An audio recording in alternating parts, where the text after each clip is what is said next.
మీరు ఒక తల్లి లేని బిడ్డ అండ్ మీ చలపతిరావు గారు ద బెస్ట్ ఫాదర్ అని చాలామంది నోట్ల నుంచి నేను విన్నాను. అంటే ఆయనతో మీ అటాచ్మెంట్ ఎలా ఉంటుంది సార్? ఒక ఫాదర్ మీ అటాచ్మెంట్ ఎలా ఉంటుంది? అటాచ్మెంట్ అంటే ఎలా ఉంటుంది అంటే ఓకే మీ అటాచ్మెంట్ చెప్పండి, అంత ఎలా ఉంటుంది? You are very jovial are? అలానే కాదు. సి వెన్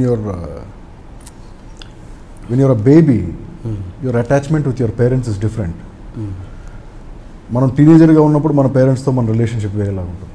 మనం అడల్ట్ అయ్యి మనకు ఫ్యామిలీ వచ్చిన తర్వాత మన రిలేషన్షిప్ మన పేరెంట్స్తో వేరేలాగా ఉంటుంది. అంటే ద రిలేషన్షిప్ తగ్గుతుందని కాదు, the relationship మెచ్యూర్స్ and goes through different levels. So right now I have a family of my own. I have my kids, I have my father. So it is just as normal as anyone else. రోజు మాట్లాడుకుంటాం, మంచి చెడు మాట్లాడతాం. నేను చేసేదేదో ఆయనకి చెప్తూ ఉంటాను, ఆయన చేసే పనులు ఏవో నాకు చెప్తూ ఉంటారు. షేర్ ఇన్ఫర్మేషన్, అంత మించి. కానీ ఒకళ్ళ మీద ఒకళ్ళు పడిపోయి వాటేసుకుని ఇలాంటి టైప్ ఆఫ్ రిలేషన్షిప్ అది కదా. It is a very mature understanding relationship.